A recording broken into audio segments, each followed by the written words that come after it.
জানতাম এটা ঘটবে এবং সেটা ঘটেছে। নোয়াখালীতে গতকালকে যে ঘটনা ঘটেছে, মাইকিং করে আওয়ামী লীগের লোকজন, আওয়ামী লীগের সাবেক চেয়ারম্যান, তার সমর্থকরা মাইকিং করে জনগণকে জোগাড় করে ছাত্রদল যুবদলের নেতাকর্মীদের উপরে হামলা চালিয়েছে, 6 জন আহত হয়েছে, একটা মোটরসাইকেল পুড়িয়ে দিয়েছে। এই ঘটনা ঘটার পরে এটা যে ঘটবে সেটা আমরা খুব ভালোভাবেই বুঝতে পেরেছিলাম এবং সেটাই ঘটলো। ঘটনাটা কি? ঘটনাটা হচ্ছে যে স্থানীয় যে থানা, সেই থানার ওসিকে সরিয়ে দেয়া হলো এবং মানে এই সকল ক্ষেত্রে ওসিরাই যে বলির পাঠা হন সেটা নতুন কোনো ব্যাপার নয়। এটা পুরনো চর্চা এবং পুরনো চর্চাই আবারও প্রতিষ্ঠিত হলো। গত কয়েকদিনে নোয়াখালীতে যা কিছু ঘটছে সেই ব্যাপারগুলো এবং নোয়াখালী সদরে যে ঘটনাগুলো ঘটছে সেই ব্যাপারগুলো মানে ওসির মানে ওখানে চাকরি করাটা আসলে বিপজ্জনক হয়ে উঠছিল।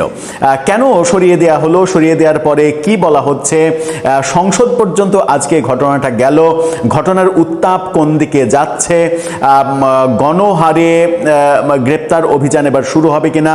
আমরা একটা গণমাধ্যমে দেখলাম যে নোয়াখালীতে আওয়ামী লীগ প্রতিরোধে জামাত, বিএনপি, এনসিপি এক হয়ে মানে তারা মানে অন্য জায়গায় যে বিরোধিতা করছে সেই বিরোধিতা ভুলে গেছে, আওয়ামী লীগের এগেনস্টে, আওয়ামী লীগ ইস্যুতে তারা এক হয়ে গেছে। এক হয়ে তারা আওয়ামী লীগের বিরুদ্ধে প্রতিরোধ শুরু করেছে। এক আওয়ামী লীগ, যে আওয়ামী লীগ নির্বাসিত, সেই আওয়ামী লীগকে প্রতিরোধ করতে সরকারি দলের সঙ্গে বিরোধী দল সবাইকে এক হতে হচ্ছে। তাহলে কি আওয়ামী লীগ অনেক বেশি শক্তিশালী? চলুন একটু আলোচনা করে বোঝার চেষ্টা করি, এই ভিডিওতে থাকবেন। দর্শক, বলছিলাম নোয়াখালীতে একের পর এক ঘটনা এবং প্রবাসী একজন ইউটিউবারের ঘোষণা যে এদেরকে প্রতিরোধে আওয়ামী লীগকে প্রতিরোধে বিএনপি, জামাত, এনসিপি সব একজোট হয়েছে এবং জনগণকে আহ্বান জানানো, জনগণ সবাই বিএনপি জামাত জোটের পক্ষে অবস্থান নেন এবং আওয়ামী লীগকে প্রতিরোধ করেন।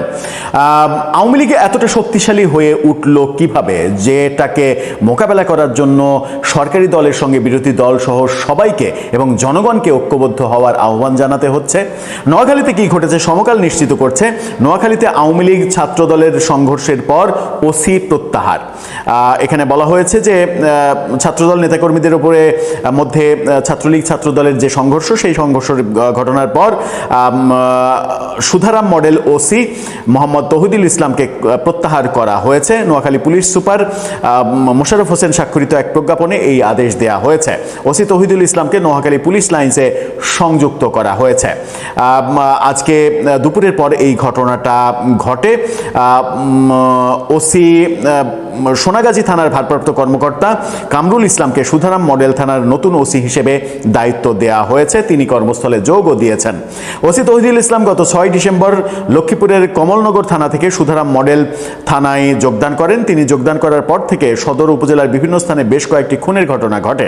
এর মধ্যে গত মে মাসে, চলতি জুন মাসে কার্যক্রম ঘোষিত আওয়ামী লীগ ও সহযোগী সংগঠনের নেতাকর্মীরা জেলা সহ বিভিন্ন জায়গায় বিক্ষোভ সমাবেশ করে আসছিল। শুক্রবার বিকাল 4টার দিকে যে আওয়ামী লীগের মিছিল এবং তার পরবর্তীতে গতকালকে যে ঘটনা ঘটেছে, আওয়ামী লীগ বিএনপির সংঘর্ষ এবং মাইকে ঘোষণা দিয়ে স্থানীয় আওয়ামী লীগ সাবেক যে ইউনিয়ন এমপি, ইউনিয়ন চেয়ারম্যান, তিনি তার লোকজন, বিএনপির লোকজনের উপরে চড়াও হওয়া, মারধর করা, মোটরসাইকেলে আগুন দেওয়া, এই ঘটনাটা যেটা কাল ঘটেছে, গতকালকে মানে অপরাহ্নে ঘটেছে, সেই ঘটনার পরে ওসি যে ক্লোজ হবে এটাই স্বাভাবিক ছিল এবং সেটাই হয়েছে। এখন ব্যাপার হচ্ছে যে খবর শোনা যাচ্ছে যে আওয়ামী লীগকে নোয়াখালীতে ঠেকানোর জন্য জামাত, বিএনপি, এনসিপি সবাই একাট্টা হয়েছে এবং জনগণকে আহ্বান জানানো হয়েছে, জনগণও আপনারা, সাধারণ জনগণ আপনারা এদের সঙ্গে যোগ দেন, যোগ দিয়ে আওয়ামী লীগকে প্রতিরোধ করেন। প্রশ্ন হচ্ছে, নোয়াখালীতে আওয়ামী লীগ এত শক্তি কোথায় পেল, এত শক্তিশালী কিভাবে হলো? নোয়াখালীর কথা বাদ দিলাম, যে আওয়ামী লীগ নির্বাসিত, যে আওয়ামী লীগের নেতা, বড় নেতারা কেউই দেশে নেই, তৃণমূলের কিছু কর্মী হয়তো রয়েছে, নেতৃত্ব শূন্য অবস্থায় তারা এই ছোটিকা মিছিল টিছিল এগুলো করছে, সেই আওয়ামী লীগকে প্রতিরোধ করতে এত শক্তি কেন প্রয়োজন হচ্ছে? তাহলে কি ব্যাপারটা এরকম? অনেকদিন আগে থেকে যে আলোচনাটা ছিল যে বিরোধী সরকার বিরোধী অবস্থানে আওয়ামী লীগ এতটা শক্তিশালী যাকে মোকাবেলা করা অনেক বেশি কঠিন। আমরা আজকে এটাও দেখেছি যে ছাত্রলীগের সভাপতি সাদ্দাম হোসেন একটা ভিডিও বার্তায় রীতিমতো প্রতিশোধের হুমকি, প্রতিরোধের হুমকি, এই হুমকিগুলো দিচ্ছেন। যখন নোয়াখালীতে এই ঘটনাগুলো ঘটছে, কুমিল্লাতে হচ্ছে, ময়মনসিংহে হচ্ছে, চট্টগ্রামে হচ্ছে, ব্রাহ্মণবাড়িয়ায় হচ্ছে, বিভিন্ন জায়গায় হচ্ছে, তখন আবার সাথে ছাত্রলীগের সভাপতির হুঙ্কার, কুমিল্লার নেতা বাহারের হুঙ্কার, এই ব্যাপারগুলো আমার মনে হয় যে ঘোলাটে পরিবেশ তৈরি করছে। এবং মানে সরকার এবং বিরোধী দল, সরকারের আতঙ্কের অত কারণ নেই, মূলত আতঙ্ক তৈরি হয়েছে বিরোধী দলে, বিরোধী দল মানে এনসিপি জামাতে। সেই আতঙ্ক এখন যেটা হবে, এই আতঙ্কের ফলে সরকারের একটা লাভ হবে।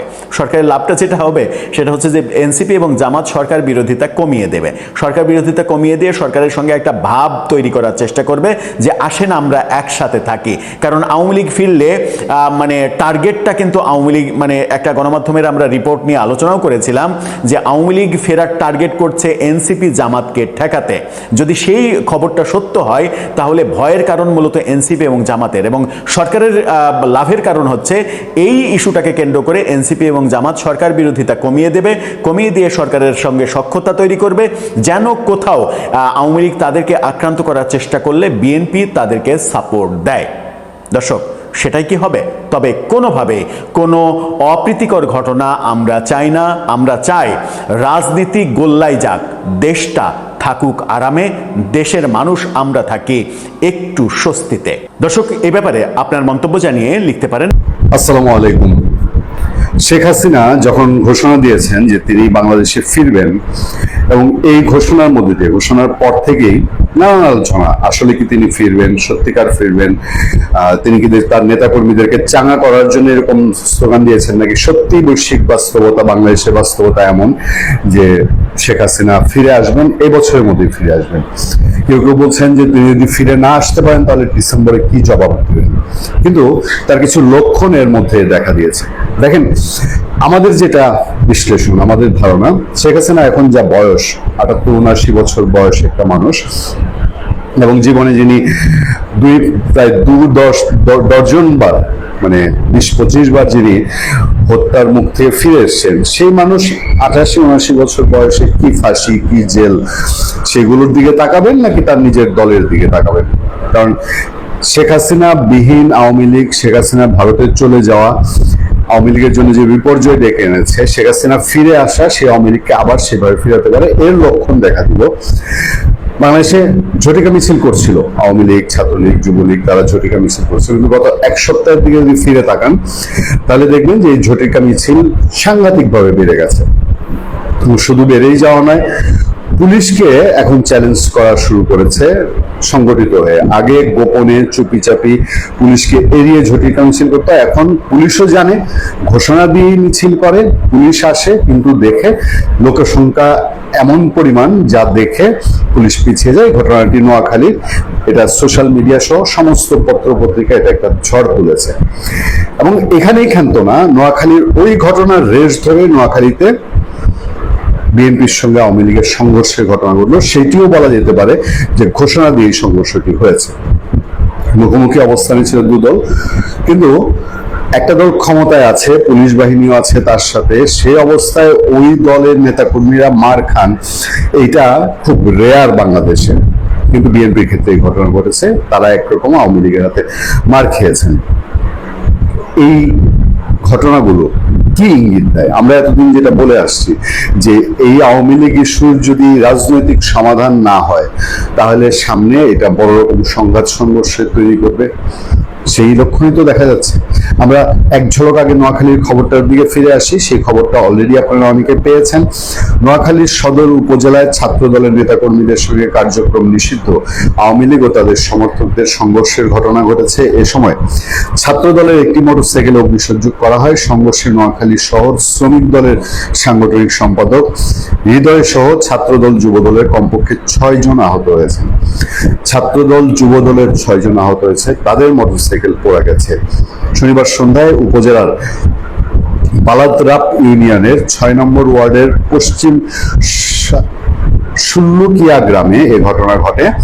বর্তমানে সেখানে বিপুল সংখ্যক আইন শৃঙ্খলা বাহিনী উপস্থিত আছে। মানে কতটা চ্যালেঞ্জ তারা নিয়েছে মাথায়, যে জানে এরকম সংঘাত সংঘর্ষ হলে পরে তার ফল কি হবে। মামলা তো নর্মালি এমনিতে মিছিল করলেই সন্ত্রাস দমন আইনে মামলা হয়, আর সেখানে যদি ক্ষমতাসীন দলের সাথে সংঘাতে যায় তাহলে কি হতে পারে, এটা সহজেই অনুমেয়। পুলিশ ও স্থানীয় সূত্র জানায়, শুক্রবার বিকালে উপজেলার ৯৯ ইউনিয়নের বাঁধেরহাট এলাকায় নিষিদ্ধ ঘোষিত ছাত্রলীগের উদ্যোগে বিক্ষোভ মিছিল ও সমাবেশ অনুষ্ঠিত হয়। এর আগের দিন যেটা হয়েছিল, যেটায় পুলিশ গিয়ে লোকসংখ্যার উপস্থিতি দেখে ফিরে এসেছিল বা কোনো বাধা দেয়নি। এর প্রতিবাদে শনিবার বিকেলে জেলা ছাত্র দলের সভাপতি NBS রাসেলের নেতৃত্বে সেখানে বিক্ষোভ মিছিল ও প্রতিবাদ সমাবেশ করে ছাত্রদল। মানে আমি আবারও রিপিট করছি যে আগের দিন এত বিশাল পরিমাণ শুধু ছাত্রলীগ মিছিল করলো, পুলিশ ফিরে আসলো। পরের দিন এটার প্রতিবাদে ছাত্রলীগ মিছিল করলো, কিন্তু তারপর সেখানে থাকাকালীন তারা আওয়ামী লীগের নেতা কর্মীরা কাফনের কাপড় মাথায় বেঁধে কালাত রোপ ইউনিয়নে একটি মিছিল করে এমন সংবাদ পায়। কর্মসূচি শেষে ছাত্র নেতা কর্মীরা মোটরসাইকেল বহর নিয়ে ফেরার পথে কালাদ্রাপ ইউনিয়ন পরিষদের চেয়ারম্যান ও সাবেক ইউনিয়ন ছাত্রলীগের সভাপতি শাহাদাত হোসেন সেলিমকে তার বাড়ির পাশে একটি দোকানে বসে থাকতে দেখতে পান। এ সময় চেয়ারম্যানের সঙ্গে ছাত্র নেতা কর্মীদের মিছিলের কথা নিয়ে বাকবিতণ্ডা হয়। এদিকে মসজিদের মাইকে চেয়ারম্যানের উপর হামলার কথা ছড়িয়ে দিলে স্থানীয় আওয়ামী লীগ ও চেয়ারম্যানের সমর্থকরা ঘটনাস্থলে জড়ো হন। পরে উভয় পক্ষের মধ্যে সংঘর্ষ শুরু হয়। এ সময় ইটপাটকেল নিক্ষেপ করা হয় এবং ছাত্রদলের একটি মোটরসাইকেলে আগুন দেওয়া হয়। এতে শ্রমিক দলের নেতা হৃদয় সহ 6 জন আহত হন। পরে রাত 8:45টার দিকে ছাত্রদলের নেতা কর্মীরা একত্রিত হয়ে শাহাদাত হোসেন সেলিমের একটি ব্যক্তিগত কার্যালয়ে আগুন ধরিয়ে দেয়। তার মানে ঘটনাটা ঘটলো কি, যে আওয়ামী লীগের ছাত্রলীগের মিছিলের প্রতিবাদ করতে ছাত্রদল সংগঠিত হয়ে নিশ্চয়ই পূর্ণ সমর্থন নিয়ে তারা মিছিল করলো, এবং মিছিলের পরে আবারও তারা সেই অসংগঠিত ছাত্রলীগের হাতেই জাস্ট মাইকে একটা ঘোষণার উপরে তারা আবার সংঘাতে জড়িয়ে মার খেলো। জেলা ছাত্রদলের সভাপতি ABM রাসেল বলেন, চেয়ারম্যানের বাড়ির পাশে ছাত্রলীগের লোকজন মিছিল করার জন্য জড়ো হয়েছিল। খবর পেয়ে ওয়ার্ড ছাত্রলীগের নেতাকর্মীরা সেখানে গেলে তাদের উপর অতর্কিতে হামলা চালানো হয়। পরে আমরা বাদেরহাটের কর্মসূচি শেষে ঘটনাস্থলে গিয়ে নেতাকর্মীদের নিরাপদে সরিয়ে আনি। হামলায় আমাদের 6 জন নেতাকর্মী আহত হয়েছে, একটি মোটরসাইকেল আগুন দেওয়া হয়েছে। সুতরাং মডেল থানার ওসি বলছেন তৌহিদুল ইসলাম পুলিশ ঘটনাস্থলে রয়েছে। হামলা, মোটরসাইকেল ও একটি অফিসে অনুসন্ধানের ঘটনা ঘটেছে। ঘটনাস্থলে পুলিশ ও র্যাব সদস্যরা রয়েছেন। এবার আওয়ামী লীগ ছাত্রলীগ যদি ফিরতে চায় তাহলে ছাত্রদল মাঠ পর্যায়ে তারাও বাধা দিবে, এটা মোটামুটি একটা প্রমাণ পাওয়া গেল। এবং ছাত্রদল বাধা দিলে একটা সময় তাদের সাথে ইসলামী ছাত্র শিবির বলি ওই গুটি কয়েক NCP যা আছে তারা যদি একত্রিত হয় তাহলে সামনে তো সংঘর্ষই বাড়বে। ফলে আমি জানি না বাংলাদেশের নেতৃবৃন্দ সবটা বুঝেও কি না বুঝার পথেই হাঁটবেন, নাকি একটা সমাধানের পথ বাতলে নেবেন। ভালো থাকবেন, সুস্থ থাকবেন। আপনাদের সাথে আমি আতিক রহমান, পূর্ণিয়া।